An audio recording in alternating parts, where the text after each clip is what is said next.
একটা মুসলমানের বাচ্চা বলো যে উলঙ্গ ছবি দেখে, তারে একবার বলো যে এই বেটা তুই এটা কাকে দেখোস মোবাইলে, যে নারী তার বিবস্ত্র ছবি দেখছো, এটা তোর মা? এই নাফরমান ছেলেরা, আমি বুঝি না, আমরা তো চেহারা দেখলেই বুঝি। আমি দাঁড় করাই, নারী আসক্ত ছেলে দাঁড় করাই, মোবাইলে উলঙ্গ ছবি দেখো আমি দেখাই, আমি দাঁড় করাই। বেনামাজি এক ওয়াক্ত সেজদা দাও নাই, আমি এখন দাঁড় করাই। আমি ইনশাআল্লাহ কোরআন সামনে বলবো, তো তুমিও কোরআন ধরে বলবা, কসম করে বলবা, আল্লাহকে কসম করে বলবা যে না, আমি নারী দেখি না, ছবি দেখি না, উলঙ্গ দৃশ্য দেখি না। বলো, এই তোমার মা? যাকে দেখো সে তোর মা বেটা, তোমার বোন, তোমার মেয়ে, তোমার ফুফু, তোমার খালা? এই অসভ্য, তো যাকে দেখো সেও তো কারো মা। তুমি কি চাও তোমার মাকে কেউ উলঙ্গ দেখো? কথা বলেন, একটা ছেলে বলো, বলো বাপ, বলো, বলতে হবে আজকে।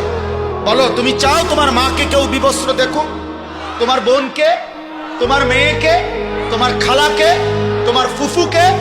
তাহলে তুমি কেন অন্যের মাকে দেখো? সে কি কারো মা না? সে কারো বোন না? সে কারো মেয়ে না? সে কারো খালা না? সে কারো ফুফু না?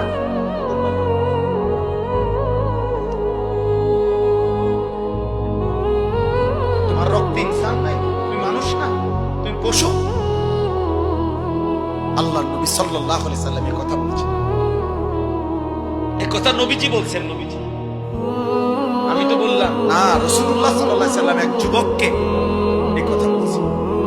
এই যুবকের এই কথা বলার পরে যুবকের কলিজায় এমন ধাক্কা লাগছে, যুবক বলছে, ইয়া রাসূলুল্লাহ, আল্লাহর কসম আমি আর কোনোদিন জিনার রাস্তায় পা বাড়াবো না। নবী তখন তার জন্য তিনটা দোয়া করে দিয়েছিলেন। আল্লাহুম্মা গফির যামবাহু ওয়া তাহহির কলবাহু ওয়া হাসসিন ফারজাহু। আল্লাহ আমার এই যুবকের গুনাহ মাফ করে দেন, আমার যুবকের অন্তর পবিত্র করে দেন, আমার যুবকের লজ্জাস্থানকে পাক করে দেন।